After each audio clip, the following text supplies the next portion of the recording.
Fishing Obsessed podcast. We'll be sitting down with a fresh guest each week.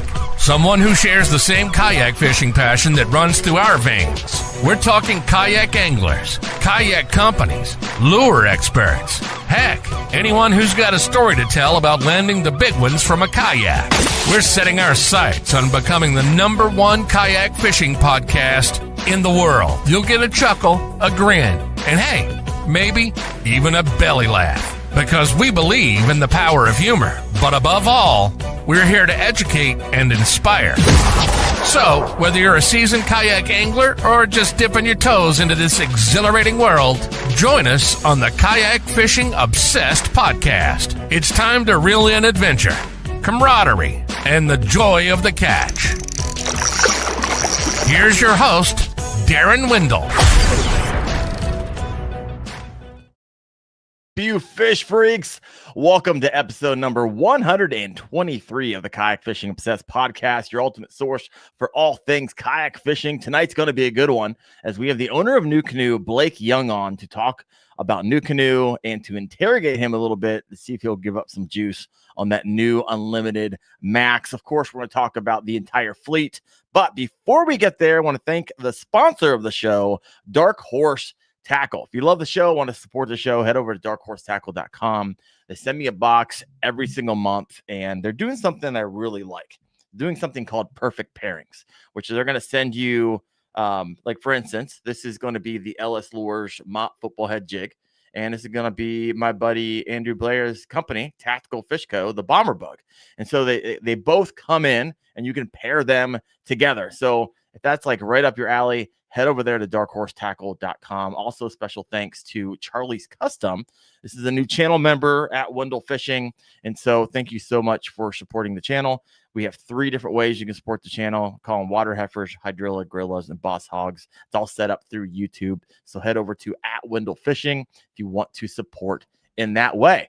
But all that aside, let's welcome our guest tonight, Blake Young. Welcome to the channel, brother. How you doing? I'm good, Daren. How are you, man? I'm doing really well. I'm excited about tonight. One, I don't know how we're on episode 123. We've never had a NuCanoe on, so shame on me for that. I'm glad we are a 3-hour difference, and so we're a little bit late. We usually have this at 8:30 every night, but thank you for accommodating us and making it happen. So you're out in Bellingham, Washington. Is that correct? Is that where you're at? No, actually, I'm not. Our business is based in Bellingham, but I live in the Panhandle of Florida.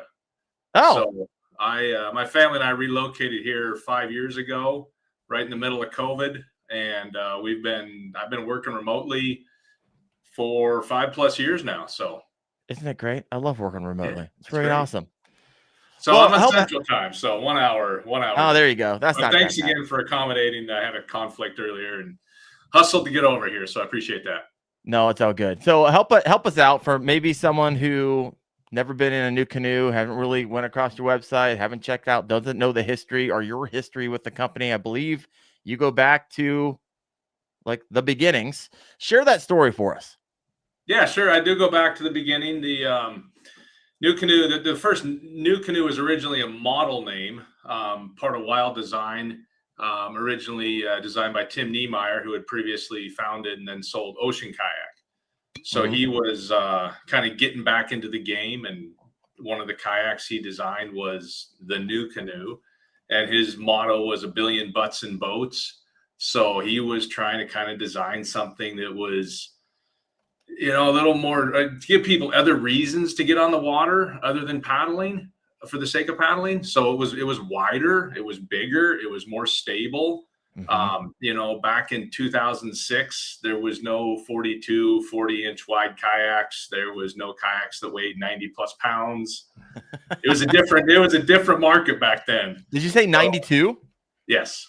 All right. Yeah. So it was big, it was heavy, it was wide, and it was, in a lot of ways not well received in the kayak, paddling world, because it was just so different. Interesting. I guess I didn't know that part of the story. It's so funny how the tides have turned. Yeah. from that time until now. Like, my gosh. No, it's interesting. I've only been in a NuCanoe once. I was up. It was actually the one. Oh, where was I? I was up in Canada. I was up there with Kayak Angler magazine, and I was able to Yes, get one that was the Unlimited. Yeah, it was an Unlimited. They had an NK300 on the back of it, and it had just a foot control for the turn, just one side. Right. And so left and right. And I was like, this thing's pretty sweet, powerful, and for how big it was, it moved. I think we were pushing 7 in that bad boy. And I was like, wow, this is awesome. This is really awesome. So big fan. I need to get my hands on. I need to get in one for a longer period of time.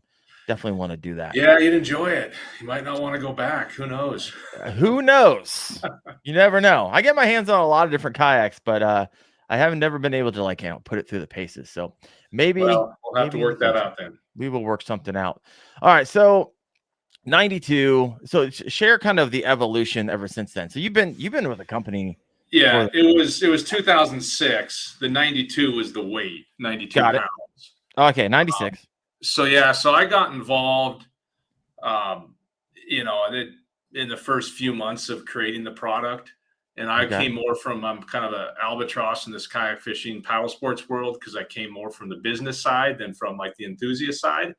So I kind of joined forces with Tim to help him, take this NuCanoe brand product and build a business around it. And within a few months, he's an idea off to the next idea, wanting to hatch something else. So we just worked out a simple deal where I took the NuCanoe line, which was the NuCanoe 12 at the time, and took it over and made an independent business. And I started to try to make something of it. So that was fall of 2006. So just about 20 years ago when, NuCanoe became independent, and I was kind of trying to figure out a way to make this thing go. Got it. So it's like yours. It's yours. Yes. Congratulations. Owning a business, not the easiest thing to do, but I love it. I feel like, and I had this conversation, I only talked to you briefly after I invited you guys to come on. And I feel like NuCanoe has this like cult following. And I feel like you guys, I've never heard really a bad thing ever said about NuCanoe or their customer service. And so walk me through kind of the company DNA and kind of one thing you guys are like, you know what, we just have never waffled from this.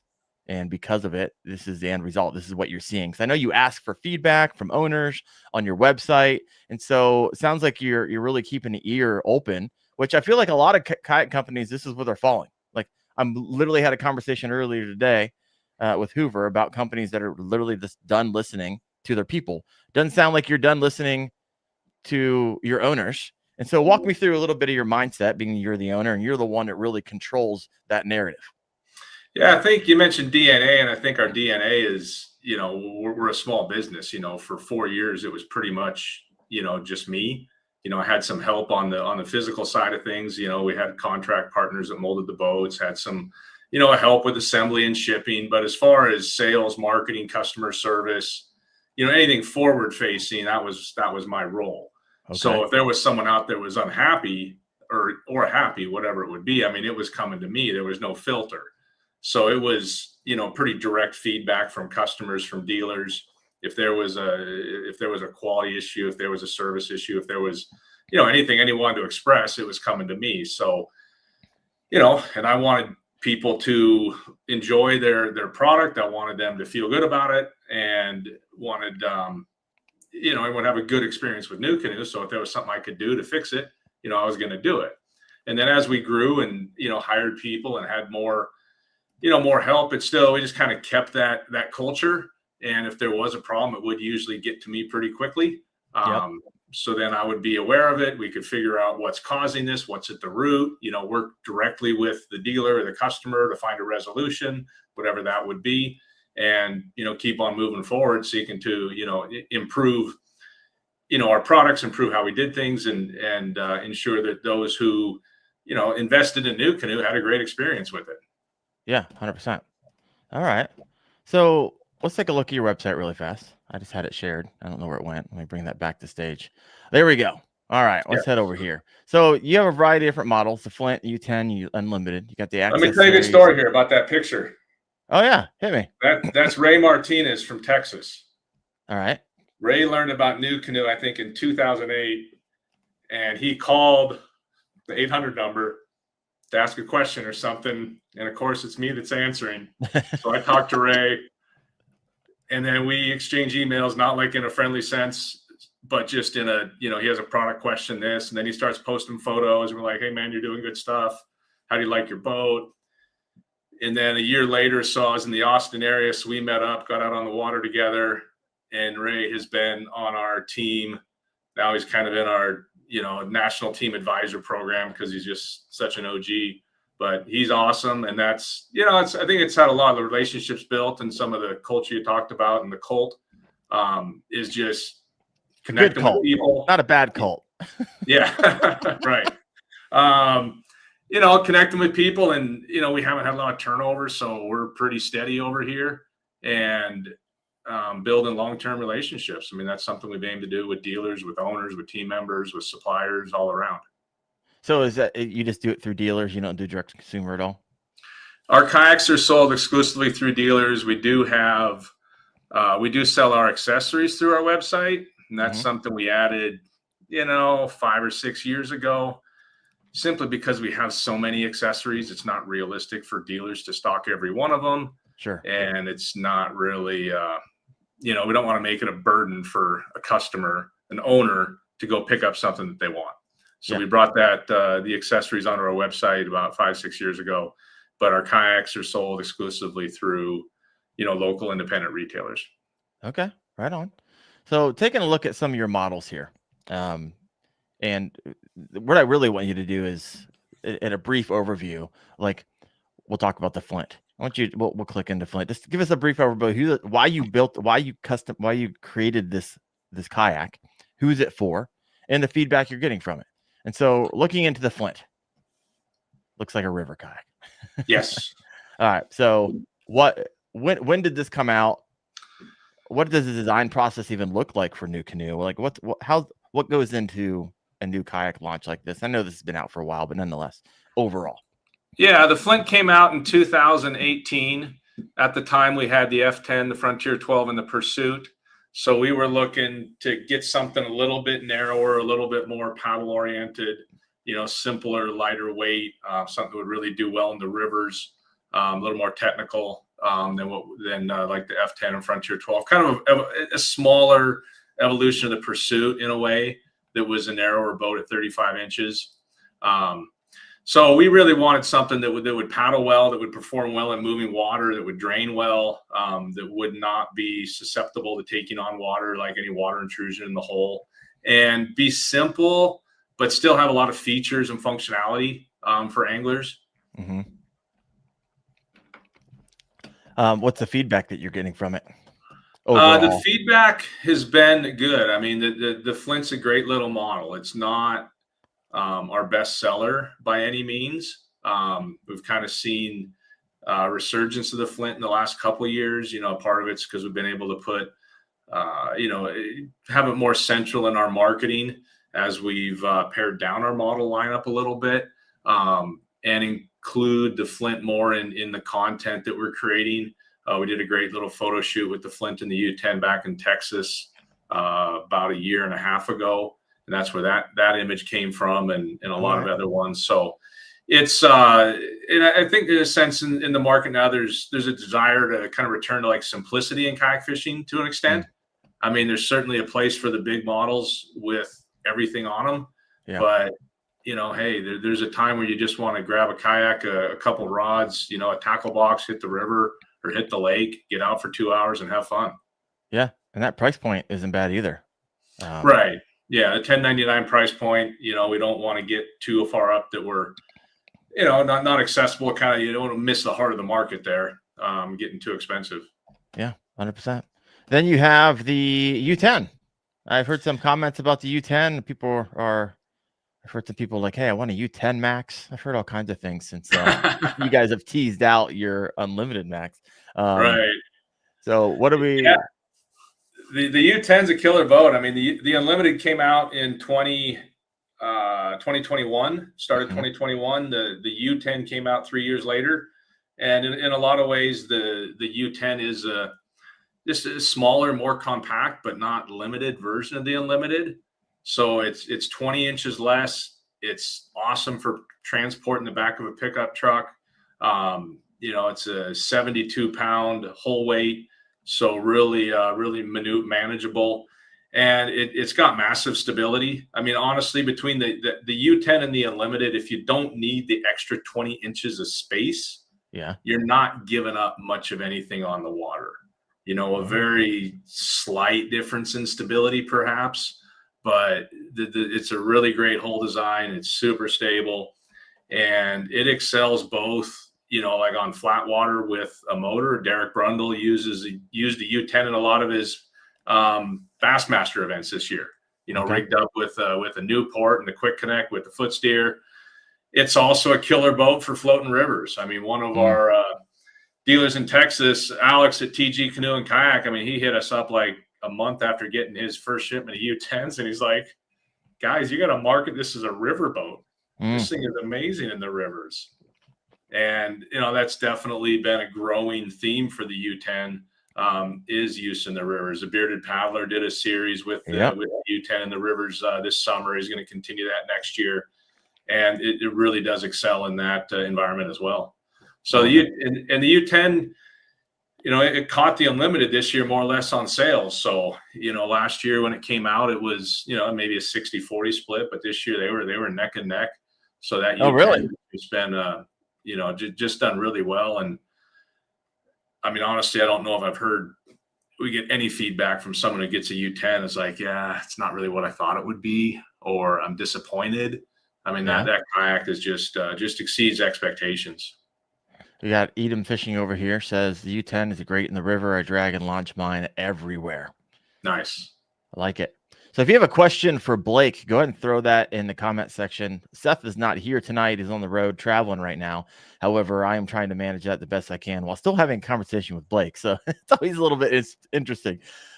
Steven Sturgeon says, I have an old Frontier 12. The versions of the seat frame are a great example of how Blake kept working on the issue until the seat frame is now a solid and durable project. I don't know the backstory to that. So sure.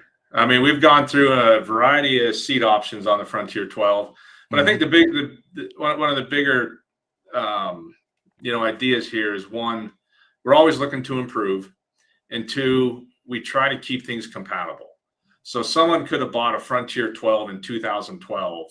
Okay. They can go on our website today and they could add any of the accessories that we've developed in the last 13 years that fit the Frontier 12. Could be used on theirs. Okay. So someone could have bought a Frontier 12 way before we had fusion seats and quick connect systems, but they can still grab those things, plug them right in, and be off and racing. I like it. We have a pretty, there's a good used market there for our kayaks for that reason, because they can be updated real easily.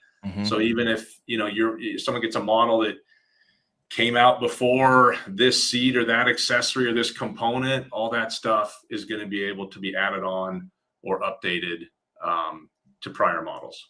Yeah, I like it. I got a question over here from Todd. Did I miss the Max conversation? You did not. We are working our way toward the Max conversation. At the end of the day, I haven't had a conversation with Blake ever, and so I'm just jacked to hear the brains behind it all kind of walk through their product line. So I'm excited about it. Chad Hoover in the comment section over here. NuCanoe pioneered the seat configuration that many other manufacturers are using now. So there you have it.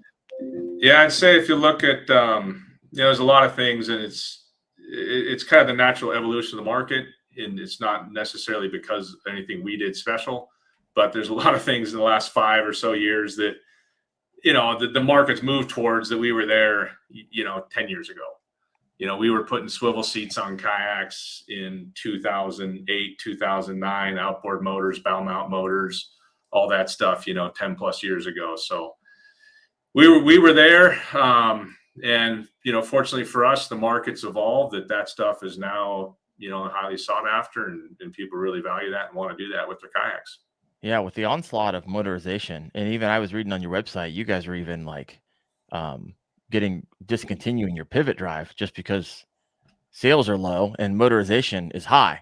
So you guys you're sitting pretty there because a lot of these boats are great for motors. Let's keep on moving along in some of your models. Let's look at the Unlimited. You talked about it a little bit.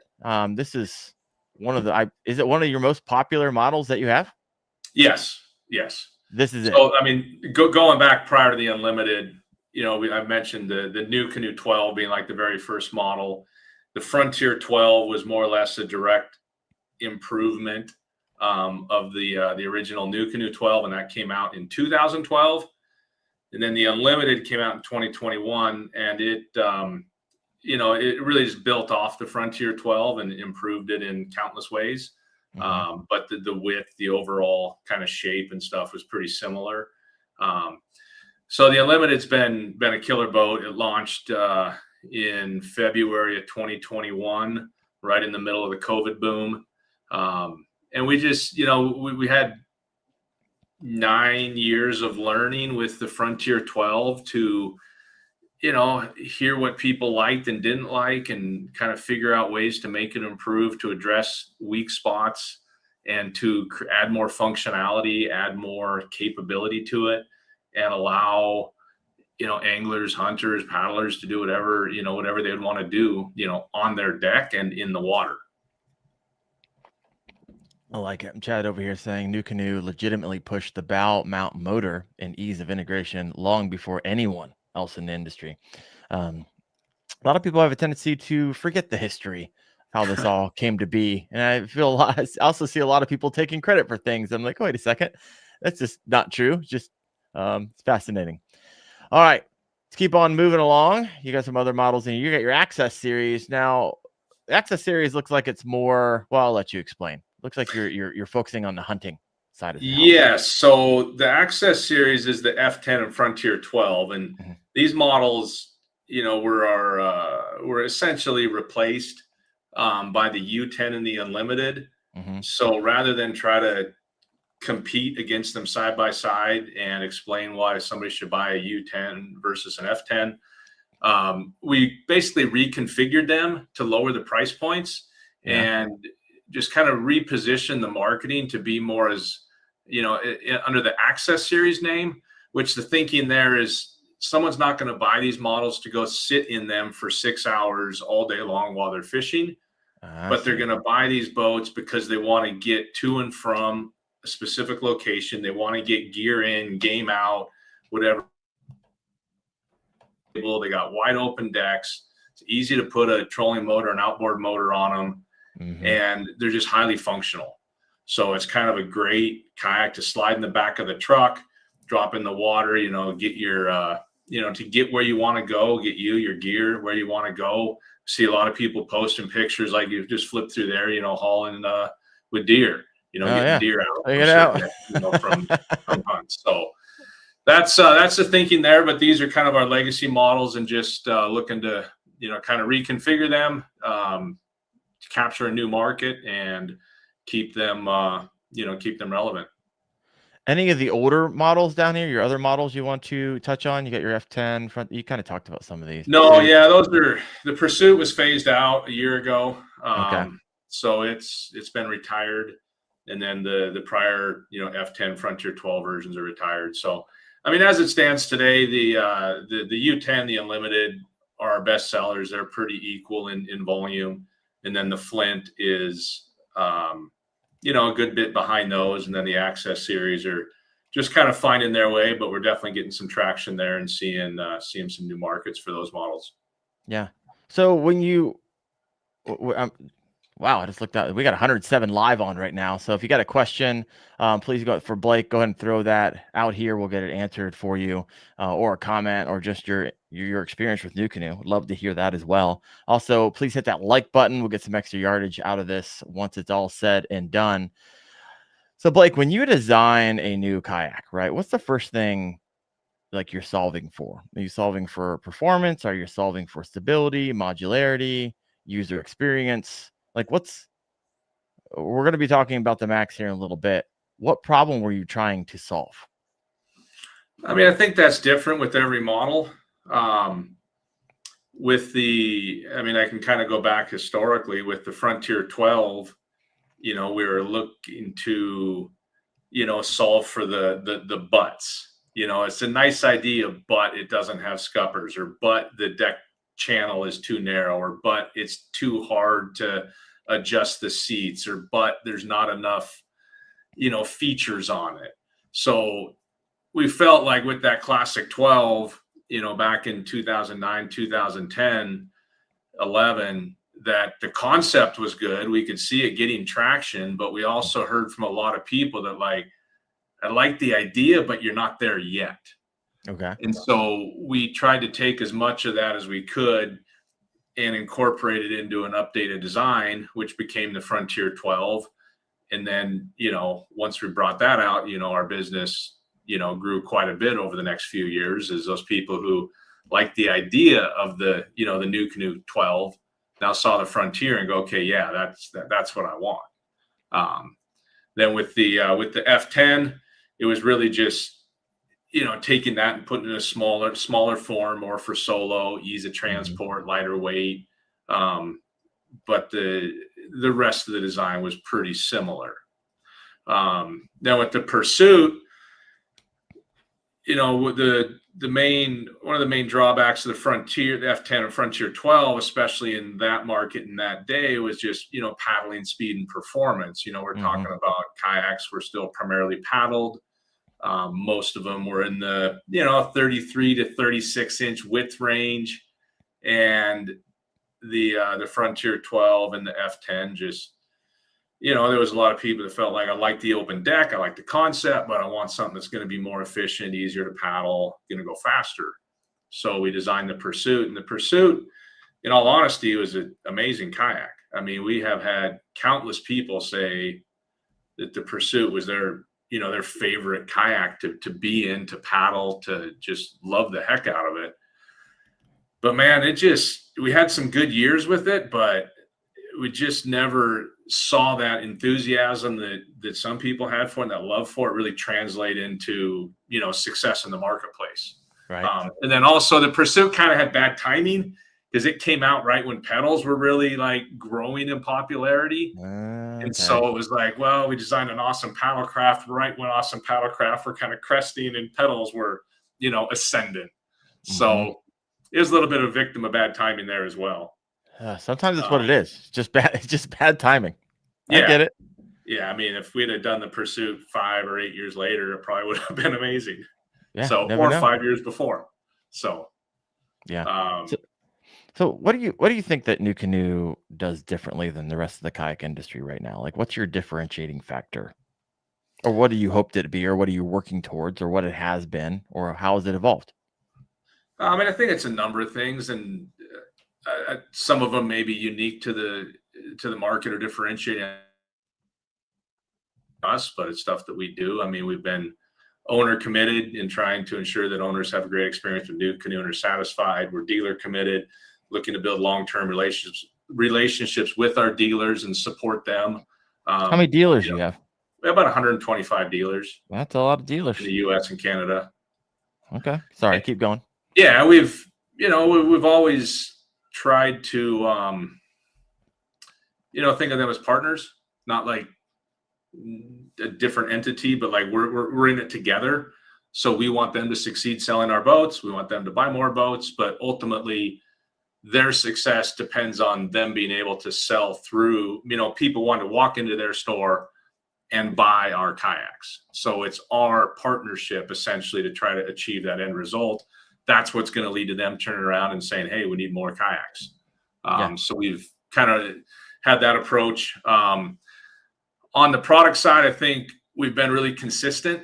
I mean, you can look at the Unlimited, the U10, any model that we've done alongside the original NuCanoe 12 and see the similarities. So when you talk about kind of design inspiration, what we're solving for, I mean, we have essentially 19, 20 years of experience building on this same style of platform and continuing to iterate and improve. So really every model we bring out, just kind of builds upon what we've done before, rather than okay, this is a whole new, creature over here that we don't have experience with. Yeah. And then one other thing that's unique to NuCanoe is just our accessorization, how we have, developed just a full line of accessories that are, at this point, everything's pretty much custom, and unique to us. A lot of it is like the motor mounts, the quick connect system for the, for putting on a Newport or Torpedo motor with the foot steering pedal that you talked about. Yeah. The rudder system that plugs into that. The gear pod has been a hugely popular accessory to drop in the bow of the Flint, the U10, the Unlimited, just for storage. And what we're seeing it used for more and more is for like an electronics hub. People can put all their power, their black box, their batteries in there, not have it in the hold of their kayak, be able to, lift it out easily and just have all that be modular. I like it. You got some questions over here. I'm gonna get those asked and answered. Orange Power Guy, anything in Oklahoma? Anything in Oklahoma? Well, we had OKC Kayak and Tulsa Kayak shut their doors. I'm not quite sure what their future holds, but right now, as far as anything in Oklahoma, we don't have a dealer there. But hey, if you know of anybody, let us know. There you go. And Squirrel Fishing Guy, any dealers in Southwest Ontario now or in the season? Southwest Ontario, we have dealers kind of in the Toronto, north of Toronto area. Southwest Ontario, if you're close to Detroit, we got a good dealer over there across the border, if that's an option for you, with Hebner Canoe and Kayak. Okay. I love that you just have them kind of memorized. All 125 of them. I bet it's tough right now because every person I have a conversation with, they're like, oh, this dealer's going after business. Oh, the dealer's going out of business. Is that like a moving target for someone who relies so heavily with distribution through their dealers? Yeah, it's a challenge. I mean, we're in a healthy market when dealers are selling a lot of kayaks. That's good for us because they're keeping their doors open, they're growing, they're marketing, they're investing, they're doing all that stuff. When the broader market is weaker, there's a lot of stores that it's challenging. So we've been fortunate that we have had some dealers shut their doors. Haven't been a ton of dealers that we've seen that happen to from our side. And also where it has happened, we've seen that, other people fill the void. And there's a lot of new dealers coming online the last few years too, that have new energy, that have a new perspective, just kind of a new approach. Paddler's Cove up in New Jersey, Jack is doing an awesome job. Muddy Bay Outdoors is an awesome dealer. Midwest Kayak Fishing, in Cape Girardeau, Missouri, is doing a great job. And these are all guys, shops that have really started up in the last couple of years, or just taken on kayaks the last couple of years that, may not be at the level as some of those other shops were, but they're doing things the right way. They're connecting with customers, and they're supporting our brand and growing the kayak fishing market. Yeah, 100%. 120 live right now, folks. Hit that like button if you could. All right. I'm not going to make everyone keep on waiting and keep on dragging this out. Right. It is not, this is the interrogation. So imagine you make your background like black and just put like a spotlight on your face. We're going to try to get Blake to answer all the questions he promised himself he wasn't going to answer on the show, because you guys are teasing the Unlimited Max, right? The last 2 days, you guys have been posting some shorts. You're sharing pieces. We have some photos tonight, not of the actual like full boat, but some of the accessories on the boat. These are ones that Blake sent to me. So I think one of your dealers let the cat out of the bag. So I have some information we're not going to talk about tonight. It's on a screenshot, and so out of respect for you and your marketing and your launch. Yeah, we're not too militant on tracking all that stuff down. So if people are so eager that they want to find out what it is, and hey, that's all right. But we're excited to unveil it. We had a plan for how we're going to do it, and it's gonna be a pretty cool experience. Come Friday, it's not going to be like a canned marketing video that we're gonna set to release. It's going to be follow along live. We've got shoot, I don't even know how many guys. We got our marketing guy, Brian, who does all our social media and does an amazing job with that and kind of spearheads all our content efforts. He's got a crew of 8 or 9 guys meeting up in Atlanta. We've got 4 unlimited maxes out there for them, and they are going to put them to the test in a variety of scenarios and pump out as much content as they can so everyone can, just really experience it. So I think that this kayak, if someone's been paying attention to NuCanoe and we say we got the Unlimited Max coming, there's probably a lot of things you can figure out already. Sure. That it's going to have. So I don't think there's going to be a whole lot of shock and awe as far as, the design itself, but showing what that does on the water and what it's capable of is where we're going to focus. And I think it's going to be impressive. I think people are going to like what they see. All right, so let's start unpacking this, of course, without giving it all away. You do have a marketing plan, obviously, but you did send me a bunch of some photos, things we can talk through. So unlimited to unlimited max, right? And so, maxing stability, maxing speed, maxing space, maxing features, maxing performance. What are we maxing here? What we got going on? Yeah, you named it. So, stepping back, with the unlimited to the U10, when we decided where to go there, we had a few options on the board. We narrowed in on going towards, with the U10, we brought that out. And then after that was on the market and we, kind of get back to the drawing board, some of the ideas that we had prior to that, we started to pick up and run with. We've always, going back to the pursuit, our design process is pretty collaborative with, a group of our team members and, kayak tournament anglers and pro staff guys. Yeah. So we'll have ideas, we'll have concepts, and then we'll get everybody together on a Zoom or a Facebook group and share what we got, hear everybody's feedback, go back and rehash, rework, bring it back to the group. And it's just a good process because we get a lot of diverse ideas and kind of competing ideas. And then we try to hash out, where the best fit is, where the biggest opportunity is. And, and then look at how we can address every little detail and make it as functional as possible and serve as many, different needs. Someone mentioned the comments versatility. And I think that's something that we've always, had in our designs is a lot of versatility and how you can use them, how you can configure them. And that's something we definitely want to, keep going forward. Yeah. No, I'm curious. We're gonna get ready to rock through just four or so of these upgrades. What didn't make the list? I'm always curious because you got. I can only imagine the amount of ideas that I would have for you if you gave me hey, what's some ideas how to make it limited and limited max. So which ones were close to making it, but didn't? But you guys were maybe not, but end up not making it. Oh my goodness, man. I don't even know. If you got questions for the Max, throw those in I'm starring them, and we'll get to all your questions as well in the comment section. What didn't make it? That was close. Yeah, I don't think there was any major things. Most of the stuff that we kind of hashed around, we were able to get in there. All right. So, there was some placement of stuff, or should we do an extra access plate here or there that, we'd trim some of that stuff down, that didn't add a lot of functionality or it would take away from something else. And I think that's a lot of, things that don't make it is, okay, if we put this here, do that, cause a problem for people who don't use that feature, don't want that.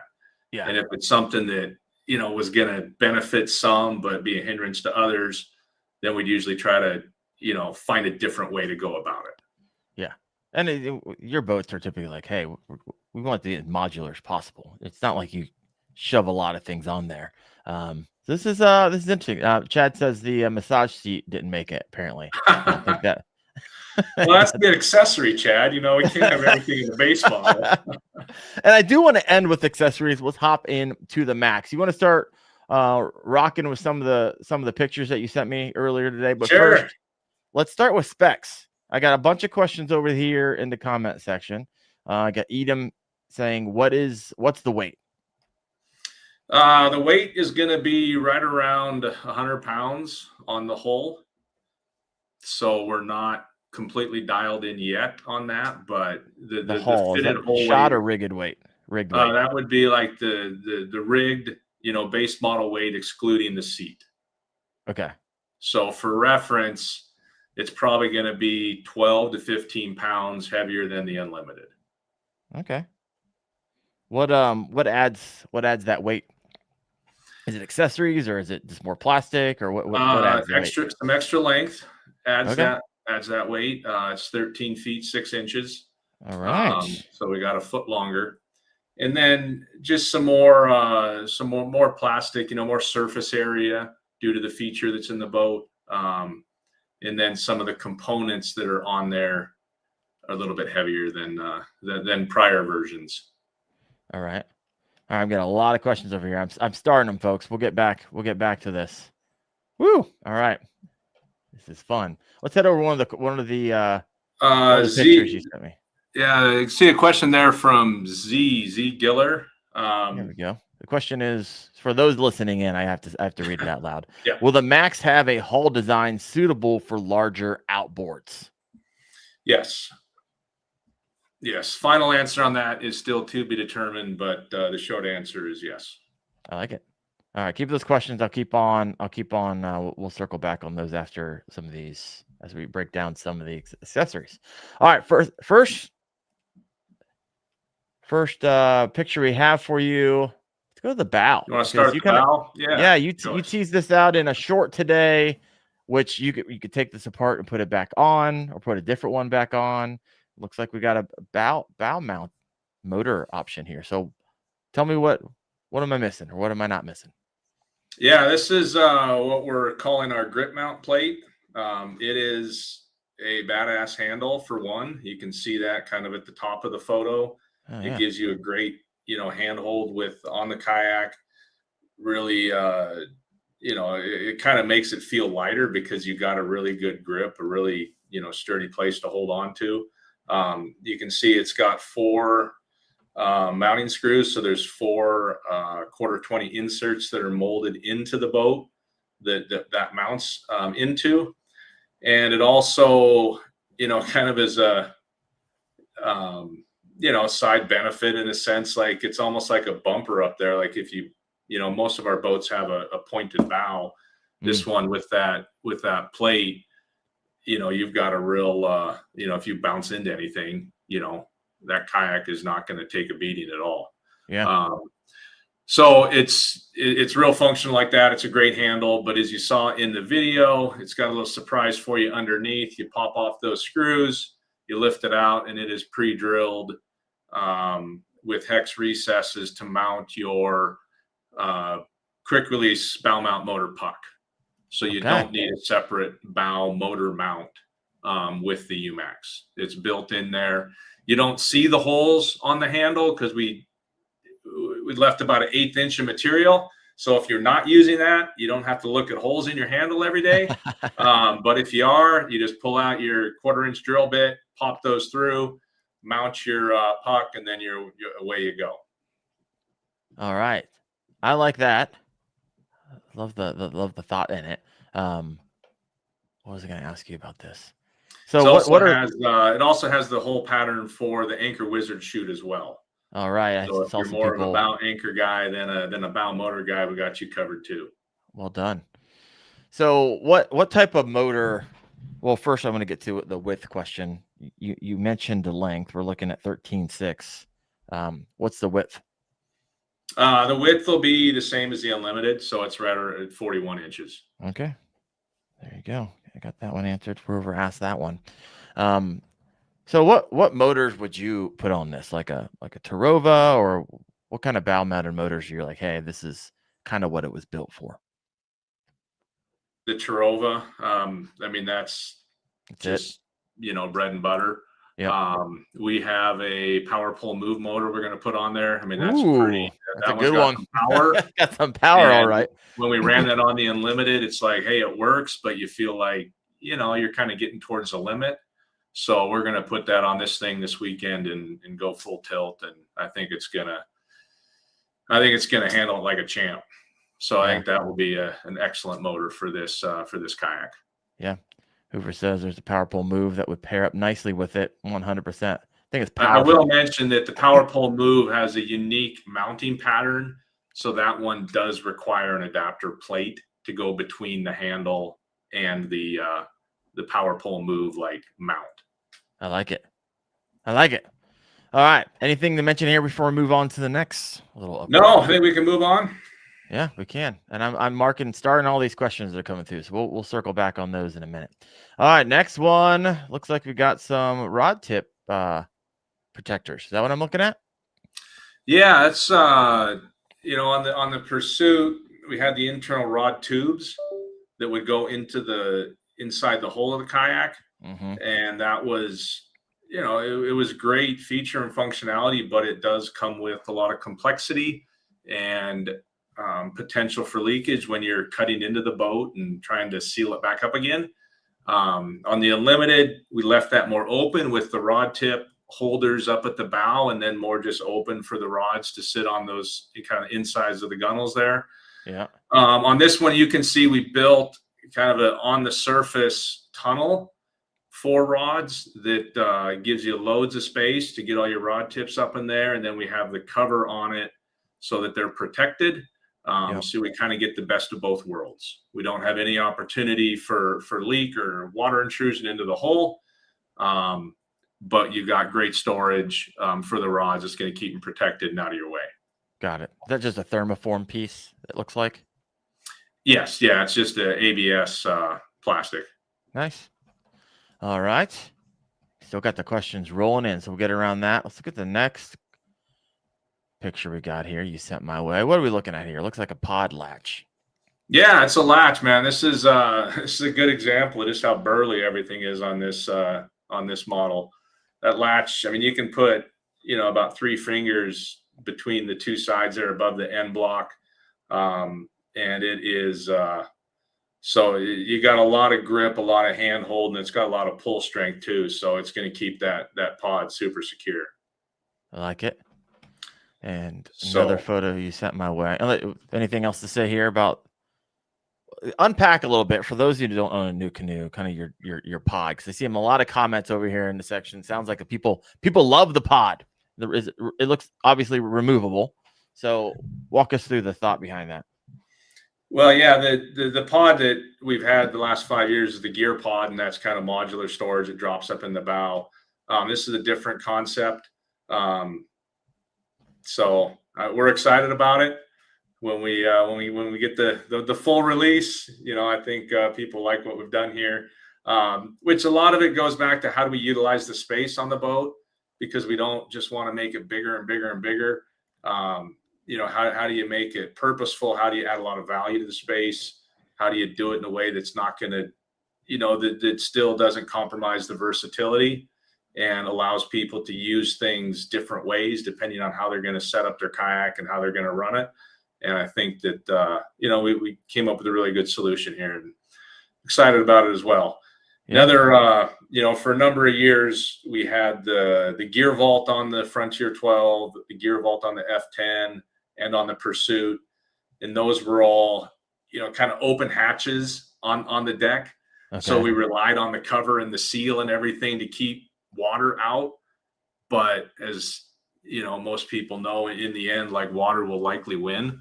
But we've designed this in a way that there's no opportunity for water intrusion into the hole, and it's not going to be so there's no opportunity for that with this design and this setup. I like it. I'm looking at the leaked photo, and now I know why you have such a tight edit on that photo there. We'll move on. All right, next one you have here. Looks like your scupper system. Yes. Yeah. This is part of our scupper system. So the UMax will come with scupper plugs in all of the scuppers. And it's a system where you don't have to take them in or out. You just twist them to tighten. Oh, come on. That's pretty loosen sweet. them to allow it to drain. That's it. They are all essentially, I say permanently installed, but someone could easily take it out if they didn't want it there. But Sure. they're all designed to stay in place and then, twist it to lock it and seal it off, open it up to allow it to drain. I feel with the UMax, most people will probably run it with those scuppers, a half a turn open. So if water does get in, it'll get out. But most people will not experience a lot of water getting onto their deck, I would imagine. in regular or even irregular conditions. Yeah. No, I like it. I love it because I own like Native Slayers and Bonafide P127s, and I'm always missing a scupper plug. And the worst time is when I'm trying to like sell it. Like, where's that one? Where's the one that I need so I can sell this stupid thing? So you're getting a lot of positive feedback over here. No, I like that. I like that a lot. So click up, click down. You're on to something. This is one of those things where like, hey, in 5 years from now, everybody will be doing it. And so I like it. I like it a lot. All right, we're going to bounce out of these photos, and I'm going to go over to some questions that you may or may not answer, but I'm still going to ask them because this is a live show. All right. I think Mike already told me to shush up once. So yeah, I heard someone's like, hey, is Blake your marketing guy? No, that's Mike. He's the one that's got the 4 marketing boats, getting them all rigged up for our big testing and content weekend. So I think he just wants to keep all the goodies to himself to share. So there you go. Sorry, my friend. No, we love Mike. We appreciate him a lot. I love it. All right, going back, man. There's a lot of them here. All right. What's the weight? We are answered weight. Is there forward-facing rod holders from Edom? Here we go. Will it be dual seating, being that you added an extra foot on that bad boy? Yes, it can definitely be set up tandem. It will have the deck track is 8 inches longer than on the Unlimited. Okay. So you got more space, more room for tandem seating. All right, there you go. And I've always been like, tandem boats, whatever. But it wasn't until this past summer when I took my daughter out. She wanted to go fishing with me one day. And I was like, you know what? This would be perfect. If I had the option to this modularize my kayak and add a seat, this would be great. Because I'm like taking stuff out and putting seats down, making a makeshift seat so you could sit in front of me. We still had a good time. We made it work. But something to think about if you got kids. Yeah, we got and the dual seating, you can set the boat up with a full tandem, like with 2 of the 360 Fusion seats. Okay. But one of my favorite setups is just our bench seat, our buddy seat. And that mounts up in the bow tracks, like where the gear pod would go. And It's just a simple rotomolded bench seat. My son's 10. When we go out together, he's sitting there all day long. And he's just up at the bow. He can face forward. He can twist around and face back. Yeah. Sit sideways, whatever he wants to do. But it's just a real inexpensive, simple way to add seating for a child or occasional passenger on any of our models. I like it. 123 live right now, folks. Hit that like button if you could. Got a question from Marco Roman here. A little off subject from the Max, and I'm sure you're going to get a lot of this. So, and you probably have already been answering this. If you're going to update the Unlimited, will there be a Max version of the U10 or general updates to the U10? Yeah, I think you can look at our history and say we tend to, over time, improve, refresh, take what we incorporate into one model and, bring out an evolved version of another model. So, down the road, I'm sure what we've done in the Max will find its way into other NuCanoe models. Exactly when and what that will look like, TBD. TBD. That's right. Just wait. I'll have you on. We'll talk about it again. I like it. Steven Sturgeon's got a question for you. Where is the track for accessories going to be located? On top of the rail or recessed? Similar to the Unlimited and the U10, there will be accessory track that is recessed in the top of the gunnel and also in line with the deck track in the bow of the boat. All right. Great question there. Question from Bass AF 817. Live well? That's something that there is the capability to do it. It's not a standard feature. Is it an accessory or is it just it's capable? At this point, capable. All right. Well, but hey, when we brought out, we tend to bring out the model and figure out the accessories later. So now there we go. We got ideas. I like it. If enough people ask the question live, well, that's for sure. Get your attention. I like it. Here's a good question coming in from James. I don't know how to say a last name, so I'm not going to say it. Is there a major change in the hull shape from the Unlimited? I would say no, there's not a major change. There are some significant differences and improvements that's really going to benefit performance, speed, and rough water handling and rough water performance. Okay.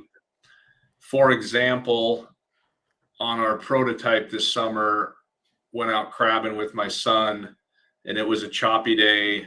We had the NK300. We were going full tilt with that thing, and he's sitting up in the buddy seat, right behind the bow of the boat. Mm-hmm. If we were on the Unlimited, he would be drenched. I mean, it would have been water coming in, splashing him, washing through the deck. I think he got one small splash of water on him on the prototype of the UMax. Okay. So there's definitely some big changes. I mean, if you look at it from 10 feet away, it's very similar, but there's some significant differences that, really will improve the performance of this boat relative to the Unlimited. I like it. Got a question coming in from Jason Reardon, kayaking. Any access replacement panels for electronics? You kind of mentioned this a little bit earlier, but we'll let people coming in and out of the podcast give you a chance to touch on it again. Yeah, the wiring access plates that you see on the U10 and the Unlimited, kind of rectangular and have the knockout plate behind it, or you can just drill through it. Those are incorporated into the new model, as well as a completely new HD access port at the bow and the stern.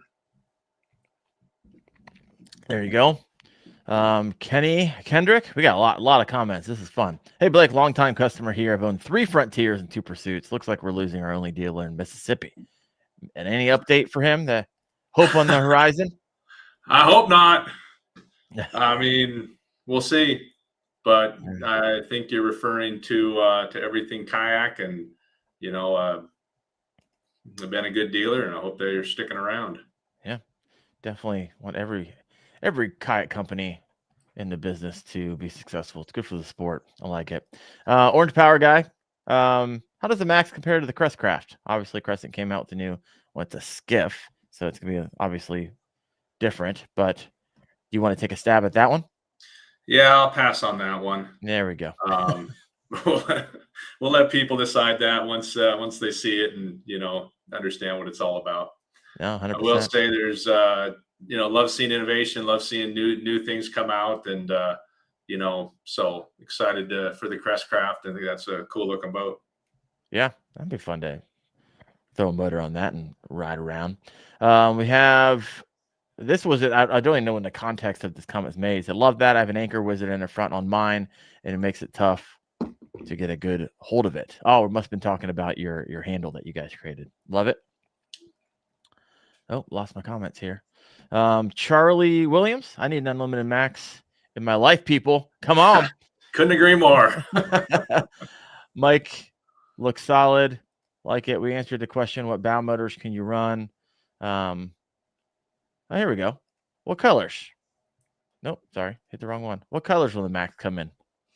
It'll be in the same colors as our other models. So that's Army Camo, Nuclear Green, Thunderstorm, and Tundra. And we will also, it's not a published color, but it'll be available in Hazard as well, which was the orange.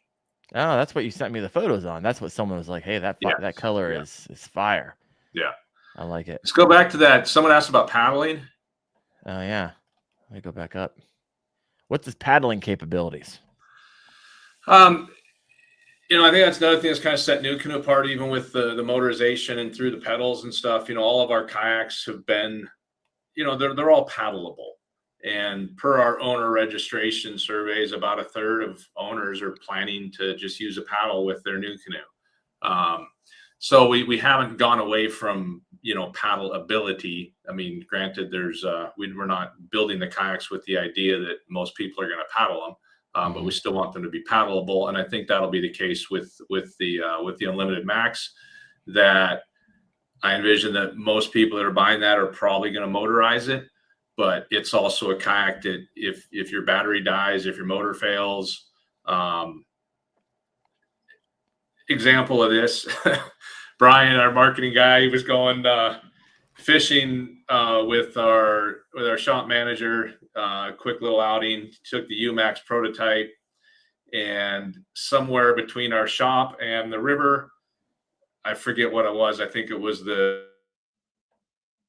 or Newport, went missing. Oh, so he got to the river and had a choice: go back or paddle. He chose to paddle, caught some salmon, had a great time, and it was a good experience. So the UMax is going to prove to be a model that, if you choose to paddle it, you can. And if you need to paddle it, it's going to work out just fine. I like it. You got Chris Roos 53. Is that front pod or something in the rear? The gear pod will fit on this, so it's not in the front. There you go. Everyone's like piecing this thing in their mind. Right. They have no clue what it really looks like. Everyone's mind looks a little bit different right now. For all these little pieces that you're putting together. Appreciate you answering these questions. Got a lot more questions over here.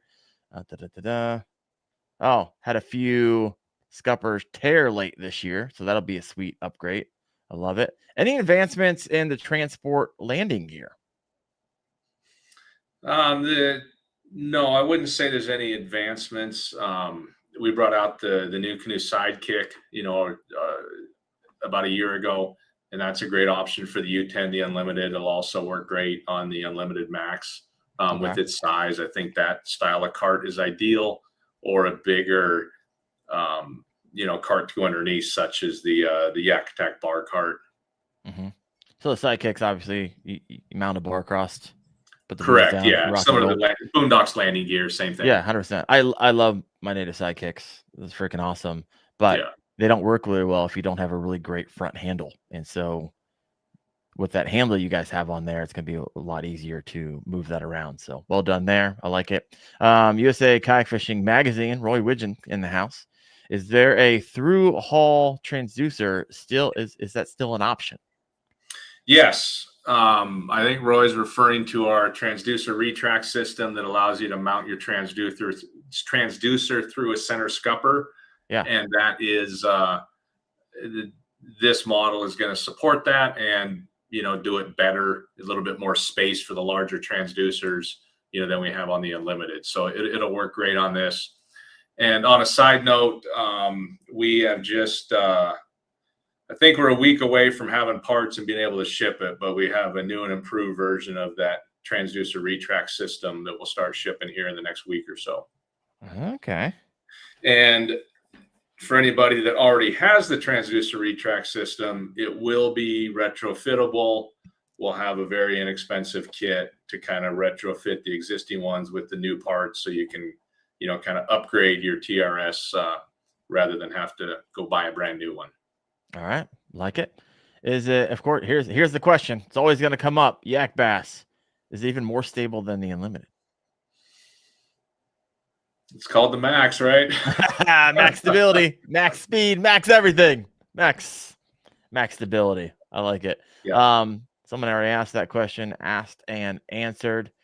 Let me see here. My goodness, there is a lot of engagement over here in the comment section. I think you answered Chad Hoover's question. Retractable, transducer compatible. Yes. Yep, love it. Weight capacity. That's something we haven't got to yet. What we got there? Based on our models and prototypes, we're expecting a max capacity is 750 pound range. Jeez.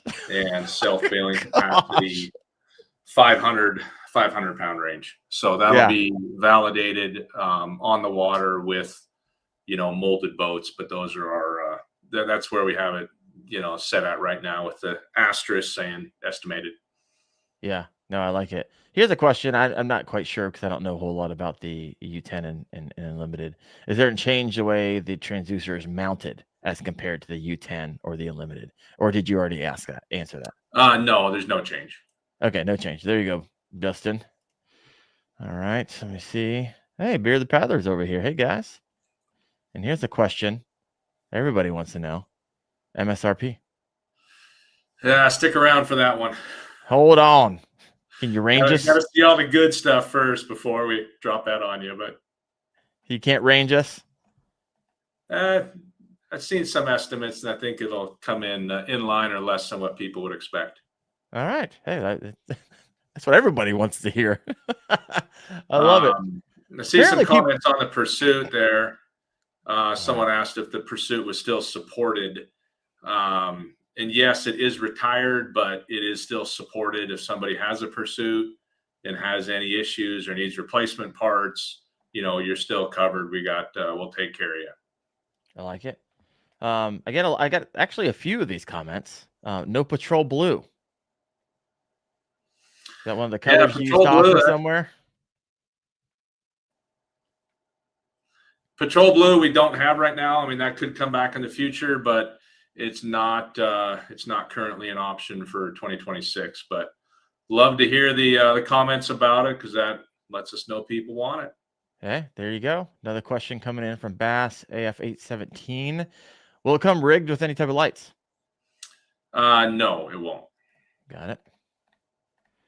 Whew. Here's a question. I know a lot of people car top their Unlimited. Is the UMax still going to be light enough to car top? Now, we did talk about how much it weighed earlier in the show, but people are coming in all the time and out. Would you be able to re-answer that for everybody? Yeah, definitely. And I think this is another thing that's going to set the UMax apart from some of the other, kind of bigger kayaks. And I would say, yes, it can be car topped. It's not, I wouldn't anticipate anybody grabbing it by the side handles and just overhead lifting it and setting it up on top of their vehicle. But with the length and the weight, which we think will come in right around 100 pounds, excluding the seat. And if you're going to car top it, I'd recommend just, using the spin grips, pop the seat off. Then you've got a 100-pound hull. And with that extra length, it allows you to, kind of keep it on the ground, flip it upside down, set the bow up, walk around, lift up the stern and slide it forward. So I think with the right technique that most people will be able to car top the Unlimited Max if that's how they need to get it around. Yeah, 100%. I like it. And here's a question of Jason Reardon. Dual power pole mounts on the stern? That is, it's certainly possible. It's not something that's built into it, but with an accessory mount, that's possible. There's, I think one Objective, maybe Yak Gadget, maybe one or both those guys have that sort of mount now. And it would fit on the Unlimited Max. Just speaking to accessories. Yeah. If there's an accessory that fits on the U10 or the Unlimited, it's going to work on the Max. The only exception is like steering cable length type of items where the Unlimited has an 8-foot cable and the Unlimited Max would default to a 9-foot cable. So, but all the other accessories are going to be interchangeable. Yeah. This is a good question. If someone wants to run a switch between a U10 and an Unlimited Max, makes it pretty easy. Yeah, no, I like it. This is actually a pretty good question. I actually thought it and didn't ask it. This comes in from it's Jerry. What if the scupper plugs get clogged, or is that an issue that happen a lot, or no? I get crap in the bottom of my kayak all the time. Yeah, I think we've got it designed where it's not going to be a big issue. Sure. You can remove the top of the plug entirely if you need to, hose out, wash out the boat.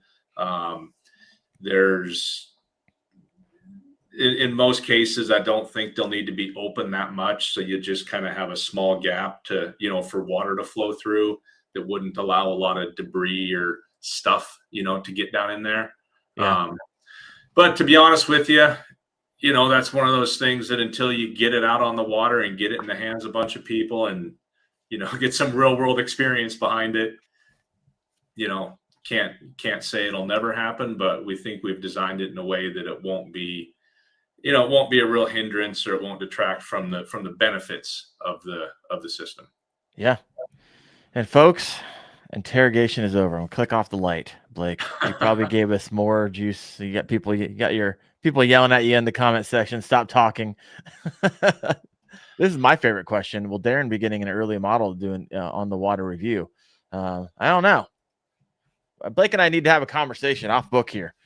So we will have that hopefully in the next couple of weeks. I think we definitely need to get you some more water time in a NuCanoe, whatever model that would be, because I think that's definitely something you need to get a little bit broader experience than what you had up in BC. Yeah, 100%. I was only out in it it almost took me into water because that was so much power, and I wasn't used to a 3 horsepower motor on a kayak. You're not used to it, and that would have been a cold dip. That's for dang sure. I love it. The Bearded Paddler says, I know a guy in Arkansas needs one, and I'm sure as we go down this road, everybody's going to need one. So obviously, with how many people are on tonight, how many questions are coming in, you have people who love NuCanoe, love your product, really excited about this launch.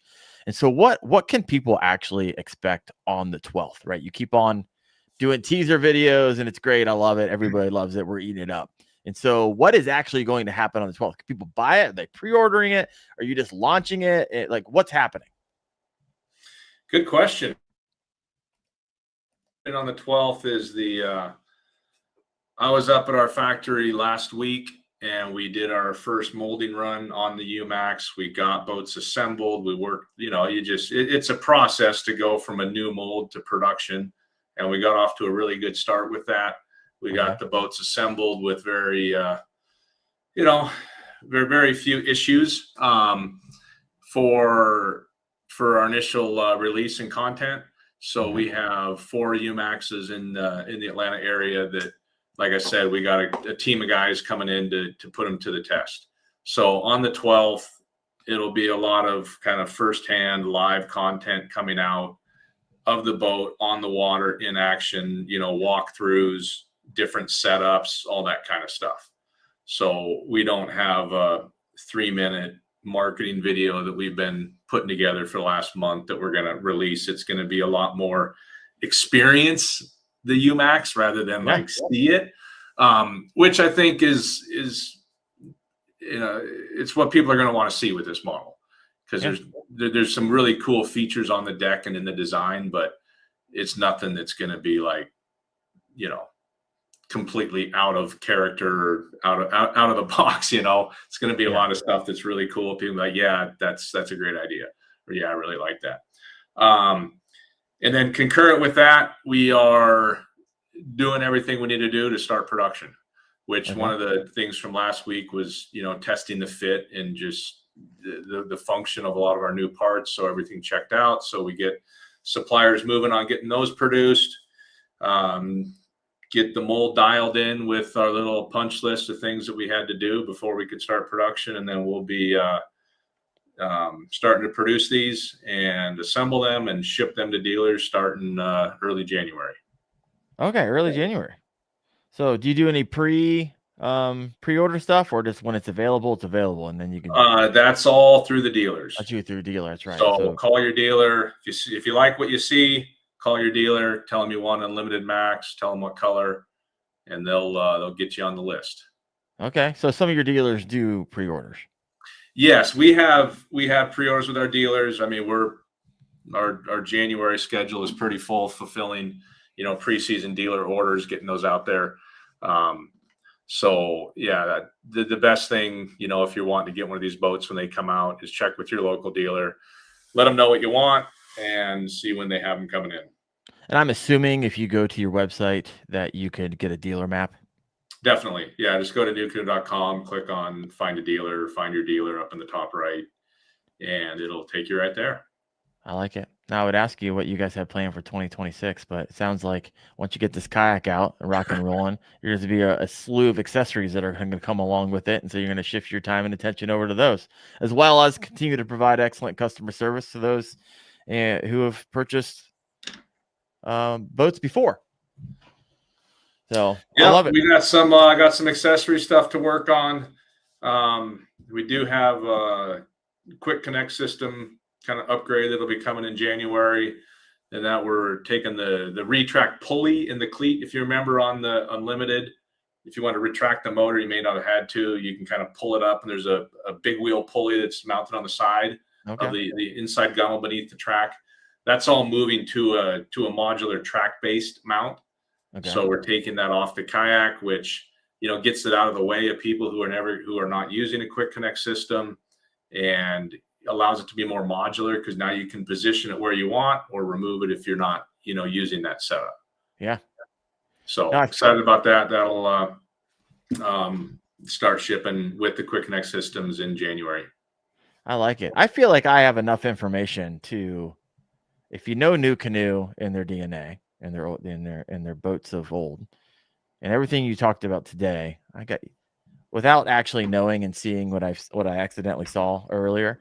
I feel like I could put it together. So I appreciate you coming on and sharing, giving us a little glimpse. We have to use our imagination a little bit, but here on the 12th, that'll all come together. So Blake, I appreciate you. Appreciate what you've been doing for many, many years, and look forward to what NuCanoe is going to continue to do. And anytime you guys do a launch, let's do this again. This is a lot of fun. I didn't ask you. I mean, did your little birdie tell you something was coming, so you hit me up, or was it just happy coincidence? Actually, I felt like the man today. I had a guy who texted me. He's like, "Bro, you got the exclusive with NuCanoe." I was like, "Yeah, by accident." It literally was by accident. This whole timing thing that you guys are launching on the 12th, I had no clue that you were doing that. I have no clue that you were launching on the 12th outside of our conversation. He's like, maybe. And so right. I was even texting you a couple of days ago. I was like, hey, I deduced from our conversation on the phone that you guys are launching something. Does this thumbnail reinforce? Is that okay? And so big happy accident. I love it. Sweet. Well, that was good timing. I mean, when I got your email, I'm like, yeah, that's perfect timing. That should fit in real nice. Heck yeah. I love it. Well, Blake, appreciate you. Also, a big thanks to Dark Horse Tackle, the sponsor of the show. If you haven't checked them out at darkhorsetackle.com. And we'll see you next Tuesday night at 8:30 p.m. Eastern. I got Justin Faircloth, Angle of the Year for kayak bass fishing. Look forward to having him come on. And we're just going to dig into some tactical, how to put more and how to put bigger fish in your kayak. Blake, thank you. Thank you, NuCanoe. Look forward to the videos come out on the 12th. And everybody, you guys have a fantastic rest of the week. You guys have a good one.